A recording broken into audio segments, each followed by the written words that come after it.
हर खबर पर आपकी नजर बेताब समाचार। तो नमस्कार, आदाब, सत श्री अकाल, अस्सलाम वालेकुम। मैं हूं S.A. बेताब और आप देख रहे हैं बेताब समाचार एक्सप्रेस। हम मुस्तफाबाद क्षेत्र में आए हैं। मुस्तफाबाद विधानसभा क्षेत्र से पीस पार्टी के प्रत्याशी अकरम सागर साहब हैं। अकरम सागर साहब, सबसे पहले बेताब समाचार में आपका इस्तकबाल, आपका स्वागत है। और आपका चुनाव निशान है कश्ती, और कैसे इस बस्ती की मुश्किलें हल करोगे, आप बताइए। आपके चैनल के माध्यम से इलाके की जनता को अस्सलाम वालेकुम, और मुस्तफाबाद विधानसभा की तमाम जनता को, तमाम निवासियों को मेरा पुरखुलूस सलाम। मैं अल्लाह का बड़ा शुक्र अदा करता हूं कि अल्लाह ने मुझे इस इलाके की खिदमत के लिए, इस इलाके के सभी लोगों के, सभी वर्ग के लोगों के लिए खिदमत के लिए मुझे चुना। और ये भी अल्लाह का शुक्र अदा करता हूं कि मुझे बहुत बेहतरीन सिंबल मिला है, जो चुनाव निशान है कश्ती। तो इसमें मैं और इस इलाके की जनता इसमें बैठकर अपनी नैया पार लगाएंगे इंशाअल्लाह। और आपने सवाल किया कि कैसे बिना पानी के कैसे कश्ती तैरेगी, तो जो मेरे मुस्तफाबाद की इलाके की जनता जिन परेशानियों से गुजर रही है, जिन मुश्किलों से गुजर रही है, उसको मैं जानता हूं या मेरे इलाके की जनता जानती है, बिकॉज ऑफ मैं इस इलाके का हूं। और जो कैंडिडेट खड़े हुए हैं वो सारे बाहर के हैं, तो बाहर का कैंडिडेट इस इलाके की परेशानियों से वाबस्ता नहीं है। वाबस्ता है तो सिर्फ यहाँ की जनता और मैं। तो बाहर का कैंडिडेट कौन आया यहाँ पे? आप खुद समझदार हैं, पत्रकार हैं, बताइए आप कौन है। जैसे कि आपका आम आदमी पार्टी के हैं, कांग्रेस के हैं, बाहर के ही सभी जानते हैं, मैं नहीं कह रहा, सभी जानते हैं। तो और मैं, सुनिए, मैं यहाँ का हूँ, 40 प्लस मेरी एज है और 40 साल ही करीब करीब हमारे को हो गए हैं। इस चेहरे को अल्हम्दुलिल्लाह ये लोग हज़ारों लाखों करोड़ रुपए लगाने के बाद में होर्डिंग पोस्टर से तब इनको जान रहे हैं लोग। मुझे अल्हम्दुलिल्लाह अल्लाह का शुक्र अदा करता हूँ कि बिना होर्डिंग पोस्टर के मुझे पूरे क्षेत्र में किसी भी कोने में मेरे साथ आप चलें, एक बार सर्वे कर लें, हर तीसरा बंदा मेरे को सलाम करता हुआ या जान पहचान का मिलेगा। अच्छा, ये बताइए यहाँ मुख्य समस्याएं क्या क्या है? यहाँ बहुत सारी समस्याएँ हैं, जिसमें पहले जो कांग्रेस के विधायक रहे ना उन्होंने उस पर तवज्जो दी, ना अभी एट प्रेजेंट में जो रहे अभी आम आदमी पार्टी का, ना उन्होंने कोई तवज्जो दी। हाजी यूनुस साहब, उससे पहले भाजपा का भी एक विधायक रहे, उन्होंने भी तवज्जो नहीं दी, उन्होंने भी नहीं दी। तो जो देखिए, यहाँ पर मैं मानता हूँ जमुना पार में नहीं, पूरी दिल्ली में अगर कोई सबसे पुरानी बस्ती अगर पिछड़ी हुई है तो वो मुस्तफाबाद विधानसभा है। यहाँ सबसे पिछड़ी हुई विधानसभा आप बता रहे हैं, तो ये जो यहाँ पे 3 पार्टियों के विधायक रहे, क्या इन्होंने काम नहीं किया?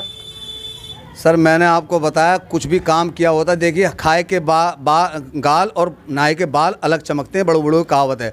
अगर इलाके में काम किया होता तो बखूबी सबको नज़र आता। मैं फिर आपके माइक पर चिल्लाता नहीं कि इन्होंने कुछ किया नहीं है, सबको मालूम है। यहाँ पर सामुदायिक भवन होना चाहिए, जो नहीं है। इंशाल्लाह मैं जीता, अल्लाह ने मुझे जिताया तो मैं वो लाऊँगा। यहाँ पर तैयारी मेरी कोई तैयारी नहीं थी, ना तो मैं पॉलिटिशियन हूँ, मैं एक कलाकार हूँ, एक सिंगर हूँ पेशावर, और 10-15 साल से मैं लोगों की खिदमत कर रहा हूँ। दंगा प्रभावित ये क्षेत्र है, कोरोना भी झेला इस क्षेत्र ने, पूरी दिल्ली ने, पूरे भारत ने। उस दोनों समय में मैंने लोगों की खिदमत करने का काम किया। मेरी कोई औकात नहीं है, औकात से बढ़कर मैंने लोगों की खिदमत करी है। अल्लाह जानता है, अल्लाह ने जैसी मुझसे खिदमत ली मैंने की है।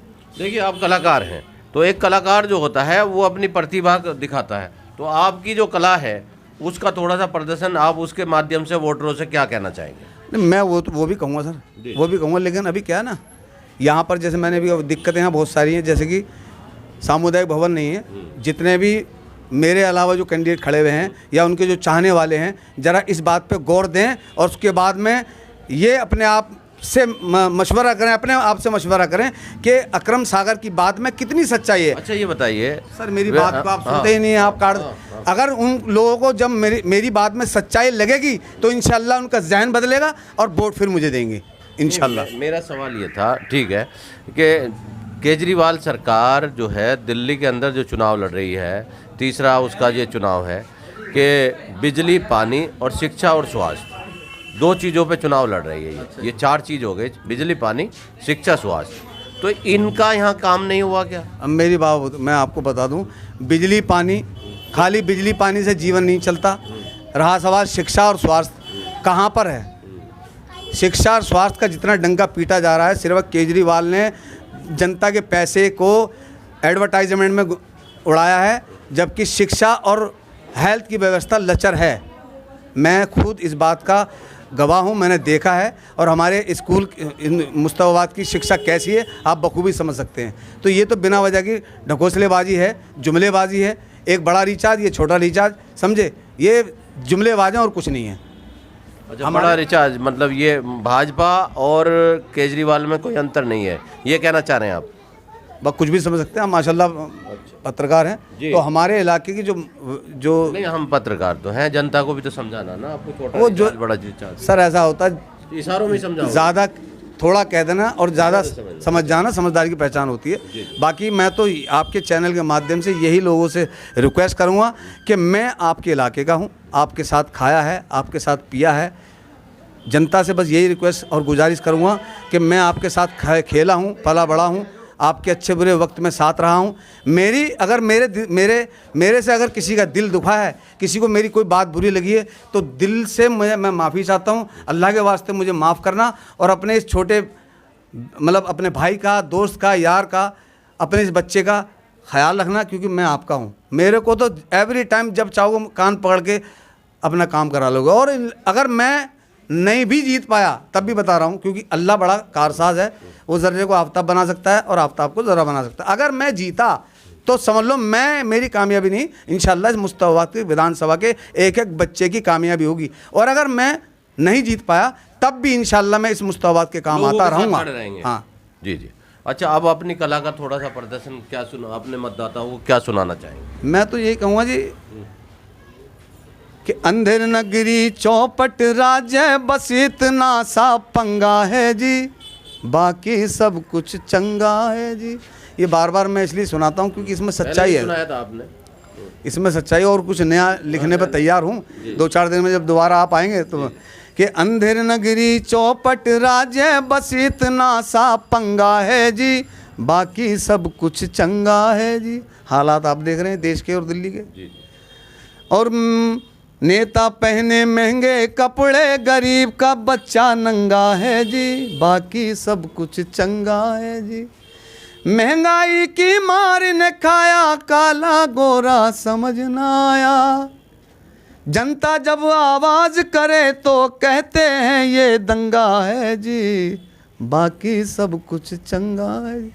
ये बड़े बड़े जुमले मंचों पर बोल रहे हैं, चाहे वो भाजपा का कैंडिडेट हो, चाहे वो आम आदमी का कैंडिडेट हो, चाहे वो कांग्रेस का कैंडिडेट हो, मंच से बड़ी बड़ी बातें बोल रहे हैं। मेरे इलाके को जो माकूल ज़रूरतें हैं उन पर काम करना पड़ेगा सर, ज़मीनी स्तर पर काम करना पड़ेगा। नूर आलम साहब, क्या कहना चाह रहे हैं आप? मैं ये कहना चाह रहा हूँ कि तुम हमारा एरिया देखो, तुम बड़े हो, यहाँ पर आते हो। अभी एक तो आए ओखला से और दूसरे हैं बहराइच से। अभी उनका पता नहीं मुस्ताद मुकाम कहाँ है। तो हम आम जनता में जाते हुए देखा, ये हमारे अकरम भाई हैं, हम रात को 12 बजे उठा सकते हैं। हमें उससे मतलब नहीं कि पार्टी क्या है, हम कब तक पार्टी को वोट दें। तो आप इस बार क्या मन बनाया आपने? इस बार मन ये बनाया कि हमारे एरिया से रात को 12 बजे, 2 बजे, 3 बजे बचपन से जानने वाले हैं, हमारे बड़े भाई हैं, कि अपने एरिया से लेकर आएँ अकरम भाई को। हाँ जी जी जी। आपका क्या नाम है भाई साहब? मैं तो बस यही चाहता हूँ कि हमारे जो उस्ताद हैं और हमारे सीनियर भी हैं और युवा भी हैं, इसके अकॉर्डिंग टू अगर ये यहाँ से इस एरिया के लिए लड़ते हैं और लड़ लोग तो रहे हैं, चुनाव पर्चा भर दिया और लड़ने में और क्या रह गया? और यहाँ की प्रॉब्लम को सॉल्व करते हैं, तो ये हमारे लिए सॉल्व तो जब भी करेंगे जब जीत जाएंगे। पहले डेफिनेटली। हाँ, पहले कैसे करेंगे? तो उसके लिए यहाँ के पब्लिक का अगर नहीं, आप इनके साथ है नहीं है ये बताओ? डेफिनेटली हम साथ में हैं, वोट देंगे? डेफिनेटली देंगे। जब भी तो हम यहाँ पे आए हैं। तन मन धन से साथ हैं? बिल्कुल तन मन धन से साथ। जी जी, आ जाओ। देखो भाई, मैं पीस पार्टी का पुराना कार्यकर्ता हूँ जी। मुझे पता चला कि हमारे अकरम सागर साहब खड़े हुए हैं, पीस पार्टी का टिकट लेकर आए हैं। हमें बहुत खुशी हुई और इंशाअल्लाह हमारा सपोर्ट इनके साथ में है हमारे इस इलाके में। सबसे बड़ी बात तो ये है कि क्योंकि हमारे बीच के आदमी हैं, यहाँ के रहने वाले हैं। अब इनको कहाँ से ढूंढेंगे केजरीवाल को, और इनको कहाँ से लाएंगे इनको पकड़ के? कल को कोई तो आप पीस पार्टी के साथ हैं? बहुत पुराने साथी हैं, जब से बनी है पीस पार्टी, जब से हम इसका सहयोग दे रहे हैं। शुक्रिया। समझे?